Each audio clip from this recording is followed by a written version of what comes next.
Hello, fellow traders. 'Tis I, TheRumpledOne, coming to you on Wednesday, June the 26th. The year's 2024. Let's talk trading. Trading a different pair with Walmal. These videos are for educational purposes only. Your results may differ from mine.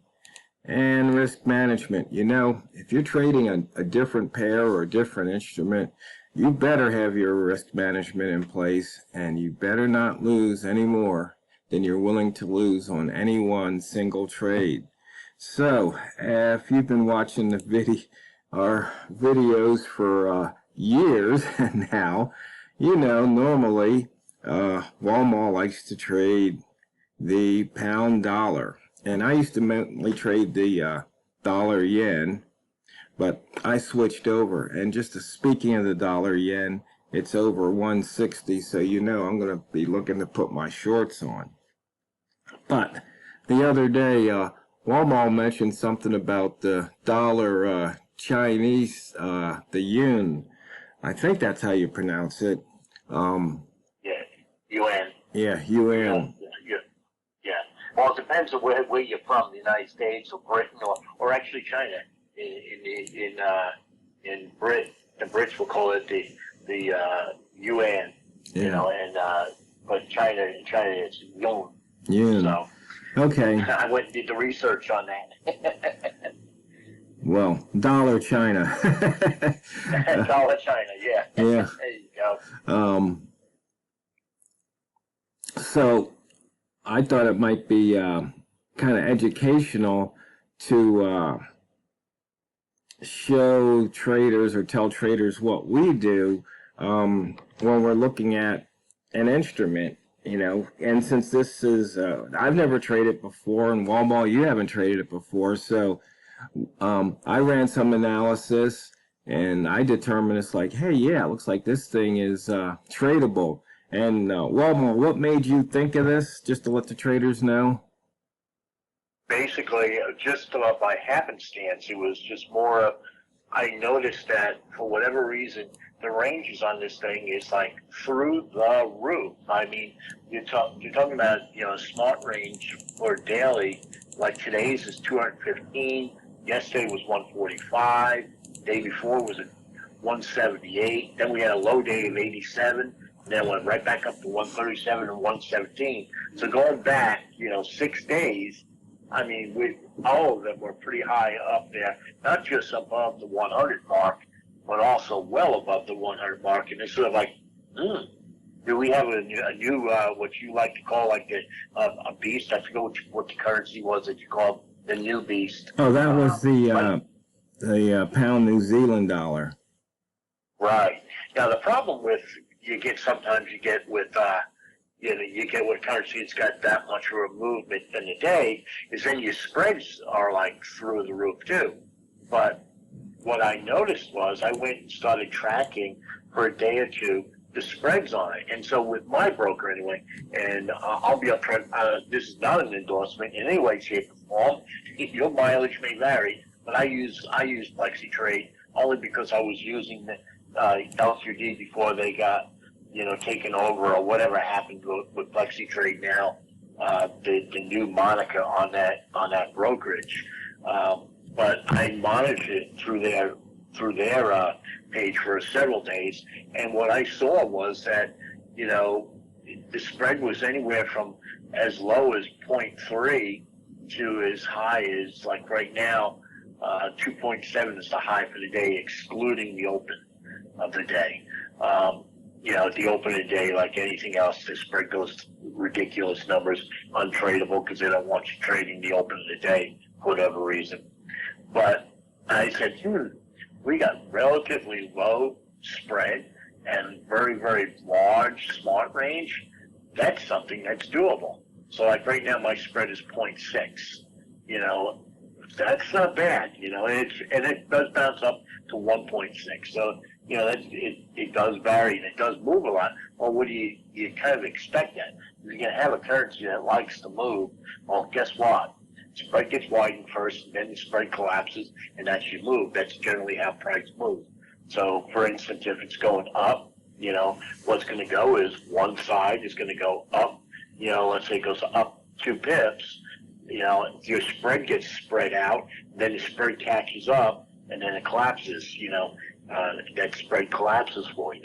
You know, so you just gotta, I don't know if you can time it, because you know, probably not.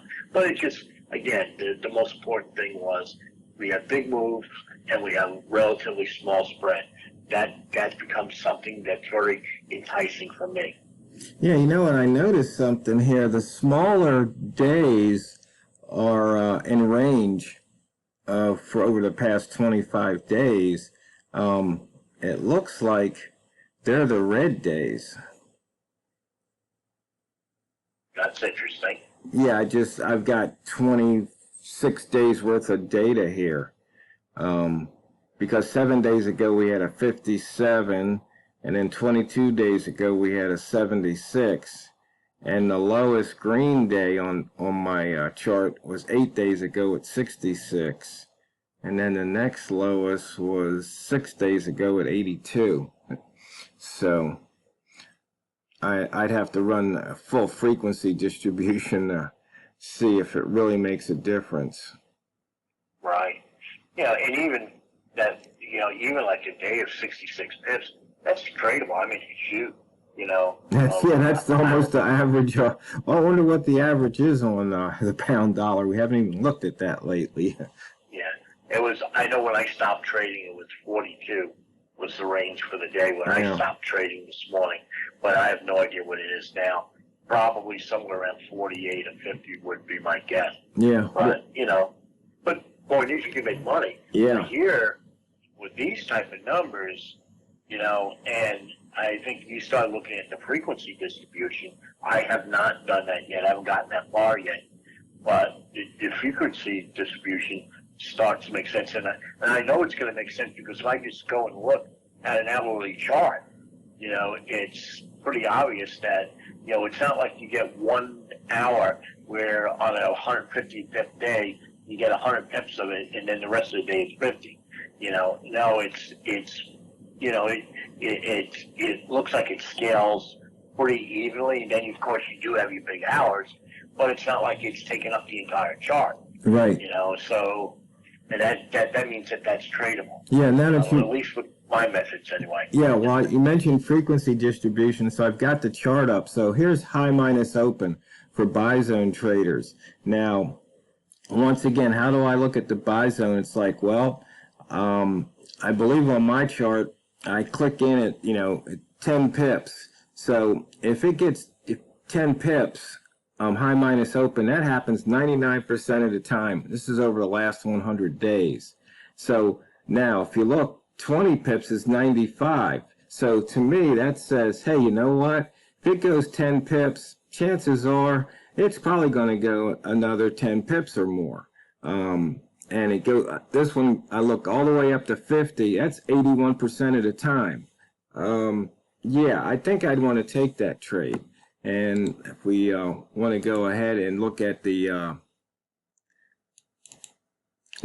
other way, if we go open minus the low,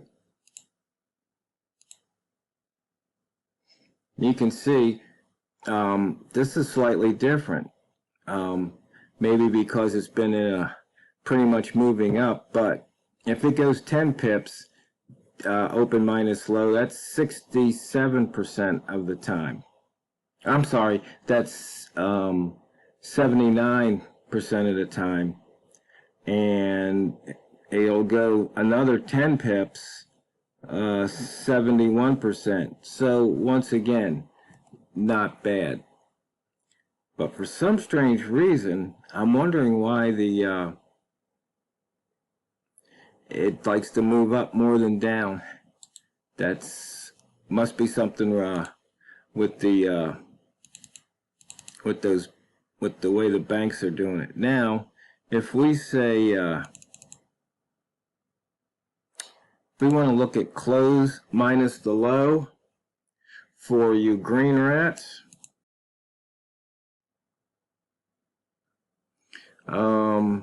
you can see here it's greater than 20 89% of the time.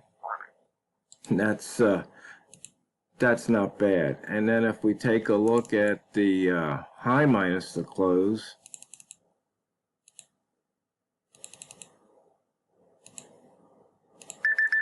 for you red rats,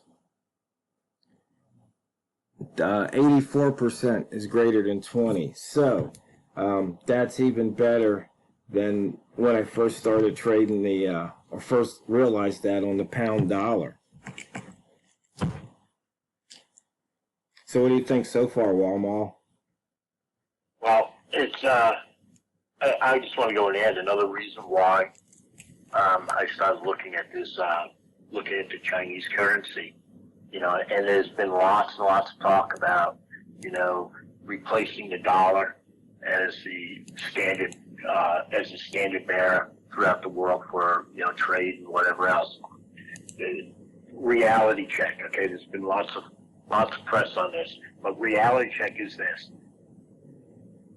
They're going to go, the Chinese yuan is going to go and get stronger, it's going to get more, it's going to start getting more traction. The dollar's not going to get replaced tomorrow, okay? It's just too many hooks into it. It's just not a possibility. You know, you think about all of the you know, equity markets are based on it. You know, it'd just be too earth-shattering to go and try to do that. Now, what may happen is you may get a block of countries that may go to it, you know, and slowly move over to it. But the problem for them is that even if they do move over to that, once they start trading outside their block of countries, they still got to go back to the dollar. So that's going to slow that migration over. So can this happen where the Chinese yuan actually becomes the world currency? Sure, it could happen. But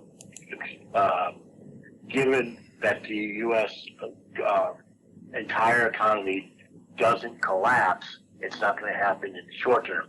However, this is sort of like, you know, going and buying Apple, you know, in 1977, 1978, we're at that early stage. And if you're able to get in on it now, as this starts to go and take off a little bit, well, maybe there's a possibility there for some type of long-term setup where as this gets stronger and stronger, you know, there's money to be had, you know. But the interesting thing, as you pointed out already, is that why does this keep on going up? That means the dollar's getting stronger and the Chinese currency is getting weaker. But why is that happening? Well, also look what's happening with the dollar, the dollar Japanese currency. What's happening there? The dollar's getting stronger and Japanese currency is getting weaker. Same thing is happening with the pound dollar. You know, the dollar's getting stronger and the pound's getting weaker. You know, but go back a couple months ago, and the pound was getting stronger and the dollar was getting weaker. There's fluctuation in all of this, and that's what we have to go and fight our way through, is that fluctuation. By the way, news just dropped about a minute ago. Didn't really seem to affect this pair.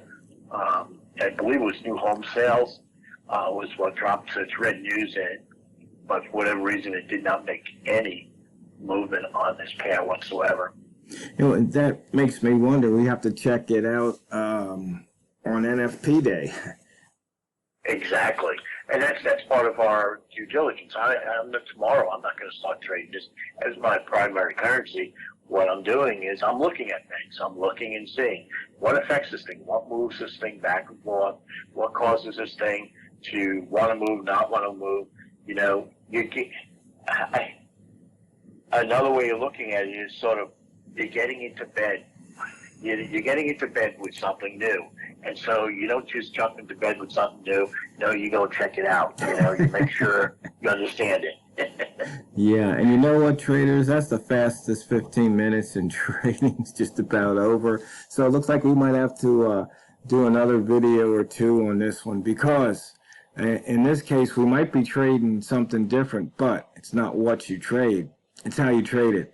So go out there and drain the banks. This is TheRumpledOne, over and out.